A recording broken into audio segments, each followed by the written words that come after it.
commissioners who've done their homework. I'm saying, we're efficient, like, let's not, Also, Yeah. quick announcement, live stream This is- will be The starting way now. that she didn't jump on me. Starting now.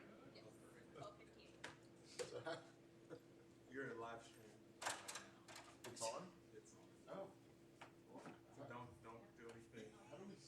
I know, you're Oh, gonna you're sit right there, next to me. and then we're gonna. Just the two of us. That's romantic. Two of us, just like we were together, getting lost together. Our committee bonded earlier. Yeah, we, You see how good of a follower I was? you were great. I was amazed. And I felt bad when I did that U-turn. I'm like, I know he's sitting back there like, what is Alan doing? I just know. Whenever I was you're following. ready. I was right there with you. I was like, maybe there's gonna be a parking entrance. Because I put in my GPS the same way. And so, Yeah. Is that it?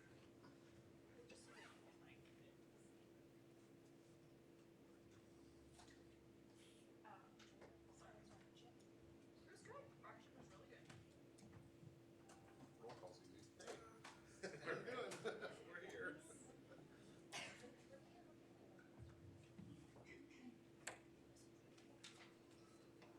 Sorry. But where is the material for our meeting? Is it in here or? Terrence, you should be able to follow this. yep, I got it right in front of me. Oh, wait, so I need to, I guess. is it Yeah, in there? you Where get is it on the, you should get it, if you wanna see the full thing, it'll have to be it online. So just look at your Oh, You meeting. mean the agenda, you mean? Yeah. That is the thing I can never figure out. Can I just work up on? How do I do it? Here, I got you. Right here.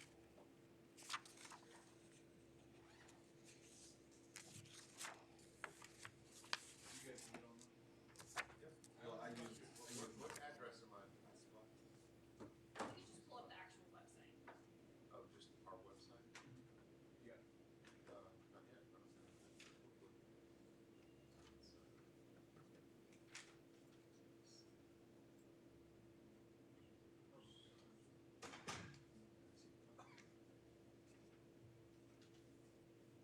There we go.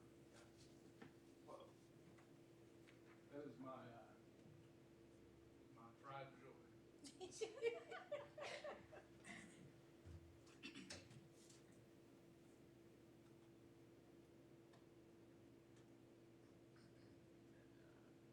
Rules, policy, governance, and consent.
Ready to go? Whenever you're ready. Ready to go? Yes, sir. Okay. And you remember you have to turn your mic on, Alan. No. You're on there. Is it on? Yeah, there's a red thing. Good afternoon.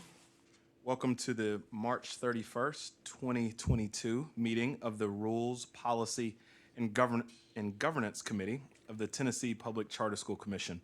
This meeting is being recorded and will be available after its conclusion via link on the Commission's website. As a reminder, please make sure that your microphone is on prior to speaking, making a motion, or voting. You talking to me? Alan. And I'll do the same. Before we get started, Chase, could you please take a roll call of the commissioners? Commissioner Tucker, Commissioner Levine, Here. is present, and Chairman Patterson Here. is present. Chairman, you have a quorum. Great, thank you. So we have a quorum, and first we'll start with a review of the agenda.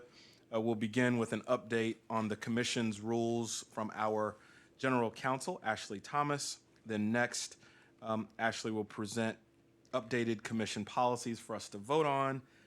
And then other than that, I think we should wrap up. Alan, do you have any comments on the agenda or anything else before we vote to approve? No, Mr. Chair. Is there a motion to approve the agenda? Please. So moved. I'll second that motion. All those in favor? Aye. Opposed? I think we're all set. Chase, do we need to take a vote, or is that sufficient? Okay. Next, we'll go to the approval of the minutes. I move to approve. Here we go. So the minutes of the of the committee meeting held on January 27th, 2022 have been provided. I believe, Alan, you just made the motion. I will second that motion. All those in favor, please say aye. Aye. Aye. And opposed? There are none. So we're all set there. Great. So I think first we will move to the first item on the agenda, which is the update on the commission's permanent rules. And I'd like to now ask our general counsel, Ashley Thomas, to provide an overview of the proposed updates for the committee.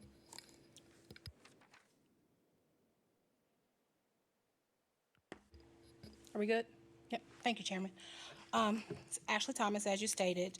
The rule that I am putting forth for the committee's discussion is Commission Rule 1185-01-01 that address charter school appeals.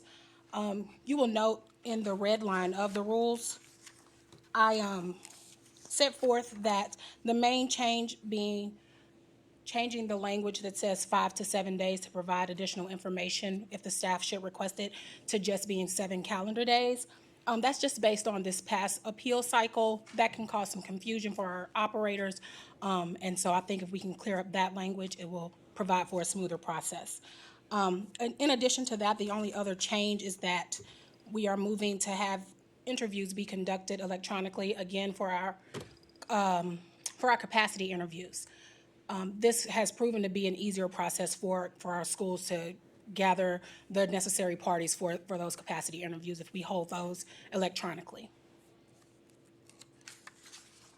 And so, Can I ask a quick question? absolutely. This is permissive, so it doesn't mean does this language mean you have to do it electronically, or is it permissive language, so you could do it either way? So the current language says all attendees shall attend in person, and so I'm proposing that change to shall schedule a date to conduct electronically. If it is the will of the committee, I'm fine to change that to permissive language. Maybe you might want to say may instead of shall. I will. That way it's up to I will note that. staff to do whatever. If that's the will of the committee.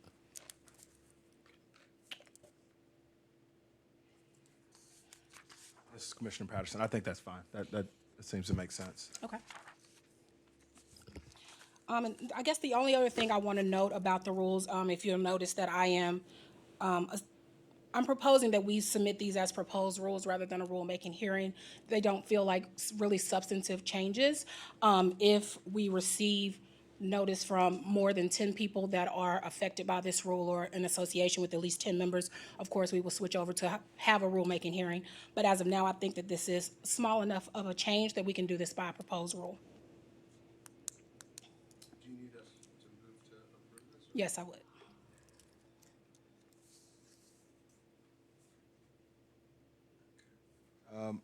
Thank you, Ashley. Any additional questions, Alan? Are you comfortable before we move forward? Is there a motion to approve these revised rules on first reading by the commission? Mr. Chair, I'll make the motion to approve these rules on first reading with the one change we recommended. So moved, and I will second that motion. All those in favor, please say aye. Aye. Aye. And any opposed? No. I think we can move forward now. The second item on our agenda today will be a discussion and vote on the updated commission policies, I'd like to recognize Ashley Thomas again to describe these updated policies to the committee. Thank you, Chairman. I believe that you and Alan have these in your packets, but please let me know if you need me to bring these up on the screen at any point. I'll begin with Commission Policy 1.300. The change to this policy shows that the commission staff, in addition to members, will complete a conflict of interest disclosure form. And so the language mirrors that the commission members have to sign off on.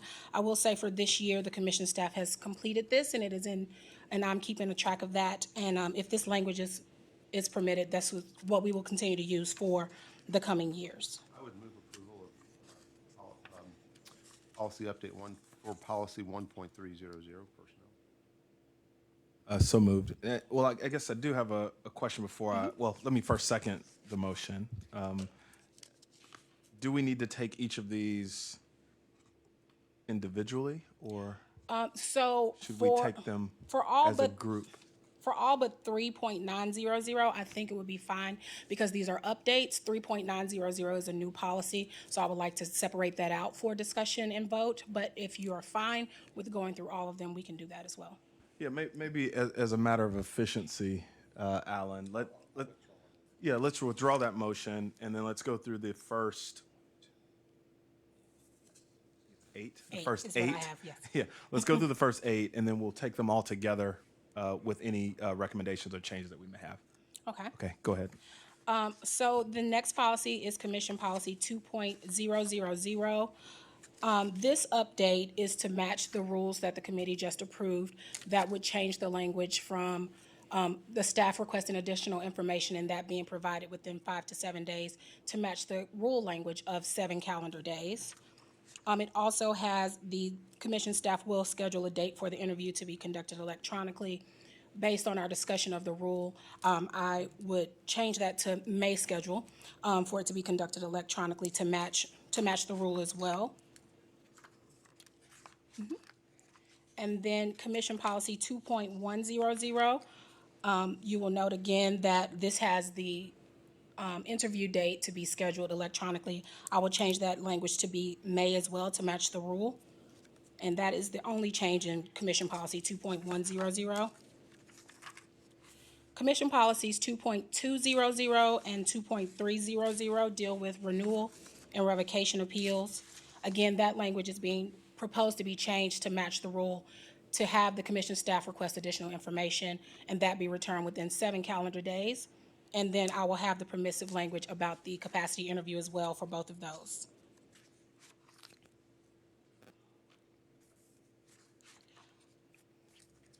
Commission Policy 3.200 is a minor change in Subpart 4.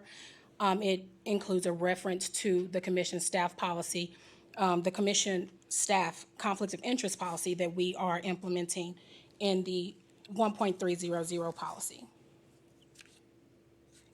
Commission Policy 3.500, I have proposed changing the language regarding public comment. It currently states that there will be 30 minutes held for public comment, but holds out 3 minutes for each person to give a public comment. I'm proposing we change that to 2. That permits us to allow 15 people to speak rather than 10 people. And that matches what the commission has done over the past year. And I just wanted to make a comment as a commissioner who has attended multiple of these hearings. It does seem like 2 minutes is relatively reasonable, and we haven't been maxed out per se. But again, I think as we look forward, I think this still provides more voices to be heard, Right. and not necessarily in a substantial time difference. So thank you guys for making this recommendation. And then Commission Policy 3.600 deals with the renewal of commission authorized charter agreements. You will note in Subpart 3, as part of the renewal criteria, I'm proposing that we include the commission's review of future plans and projections for the charter schools. I worked with the director of authorizing, Beth Figueroa, in coming up with this, and it sort of matches what we've reviewed on appeal for renewals, and I think that this would be something that would be necessary for the commission to consider in renewing our charter schools. Mr. Chair, I would make a motion to approve all of the policies as presented with the changes that were discussed. policy 1.300, policy 2.00, 2.1, 2.2, 2.3, 2.4, 3.2, 3.5, and 3.600. So moved, and then I will second that motion. This is Commissioner Patterson. I think just one friendly amendment. I don't think it includes 2.4. I think you may have said 2.4. It, Oh, It well, I shouldn't. did. I got a little out of control. so without 2.4. So just for clarification, 1.3, 2.0, 2.1, 2.2, 2.3, 3.2, and 3.5, and 3.6. That's correct. Okay, all right. So that is the motion that has has been made. It has been seconded. Can we please make a vote? All those in favor, please say aye. What if I vote no? Always making this complicated. I vote yes. Yes, for me as well. And so I think that motion carries. Are we all set, Chase? Great. And I just want to make one clarification. This is Commissioner Patterson. All of these policy updates are online. So if the listening public did want to review any of these policies with the red lines, with these amendments, they are all posted. So myself and my fellow commissioner, we have been reviewing those in front of us, and we reviewed them in advance as well. But I did want to flag for those that were listening or viewing that they are available for their review as well. And again, as always, thank you, General Counsel, Absolutely. for your presentation. Sure. Go ahead.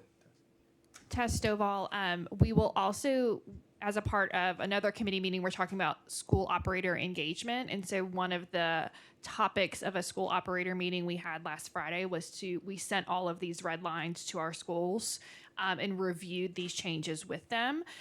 So just another flag that we are trying to get as many stakeholders as possible engaged in this work and to understanding how these policies impact them.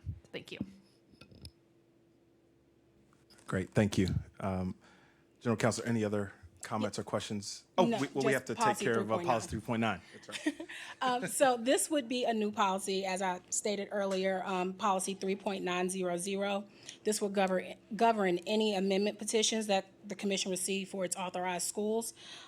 This would require governing boards of commission authorized schools to submit documentation in addition to the petition application that is provided or outlined by the Department of Education. The list is compiled as a result of discussions that we've had in previous meetings with the School Performance and Accountability Committee. And it requires schools to provide documentation of academic results of the school, a statement addressing any noted deficiencies of the charter school, the impact of an approved amendment on neighboring schools, the contingency plan of the school if the amendment is declined, and evidence of community support where the petition is related to enrollment. I separated this out for discussion, one, because it's a new policy. In addition to, at our stakeholder meeting that the executive director just referenced, there was question as to whether would every amendment that comes before the commission, for commission authorized schools, would it be required that all of this supporting documentation be required? For example, I believe it was if there's an amendment related to adding a transportation plan, would you need all of this supporting documentation? And so what I'm putting forth for discussion is whether or not we need to change introductory language that says the commission may require the governing board to ask for this information, or if we want to separate out what supporting documentation would support which amendment request. I tend to lean towards more flexibility than not. So the idea of being less prescriptive. Now, if it's less prescriptive, does that doesn't impair our ability to ask for other information that's not specifically in the rule, does it? It does not. I did include language in this policy as well that says that the commission staff will confirm receipt of any supporting information, but also reserves the right to go back to receive additional information as it deems necessary. This is Commissioner Patterson. I think from my standpoint, this seems to make sense, I guess, but is the question, In the introductory language around purpose. I'm sorry, the introductory language around point one, supporting documentation. So currently it says, in addition to the requirements outlined in the Tennessee Department of Education's amendment petition application, the governing board shall include with its amendment application the following information. And so one suggestion or a possible solution that I had come up with is after the introductory clause, we'd say the commission staff may request of the governing board to include, and then have the list of supporting documentation. Got it. So saying may here instead of shall. I like that better. Yeah, okay. I just wanted to clarify, but yeah, that's what I understood, but I didn't know if it was the purpose or the actual policy. Absolutely. And I will say, we will also bring this back to the School Performance and Accountability Committee as well for discussion. As I stated, this sort of came about from that conversation. After our amendment appeals, we started thinking about the schools that we authorize that are in our portfolio and what the commission would need to look at and review should we receive any amendment petitions from our schools. And Commissioner Patterson and Alan, it seems to me if we go to the may language in number one, at the bottom we say that but the commission staff may request information. Right, in addition. So there's sort of two opportunities for us to catch it. So.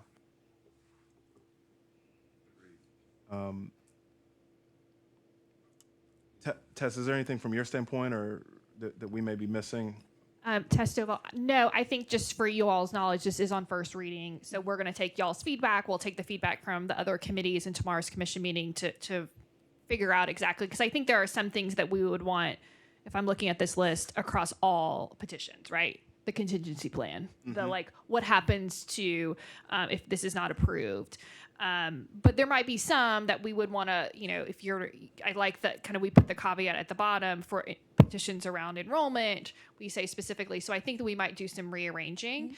But you all will see this back in July, and we will redline the changes that we have made since first reading so that we can really hone in on what are we proposing in terms of additional changes based on this feedback and the rest of the meetings, and then would be sharing with our school operators. Mr. Chair, may I ask a question? So, Go ahead.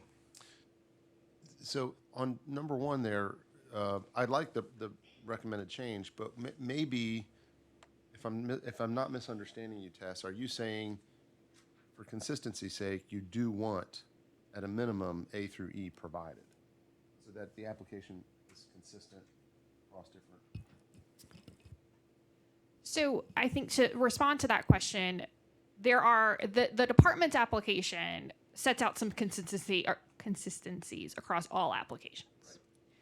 Then if you want to expand your grade levels or expand your enrollment, you're having to provide documentation around you're serving students well, this is a good academic option versus I want to change my facility location.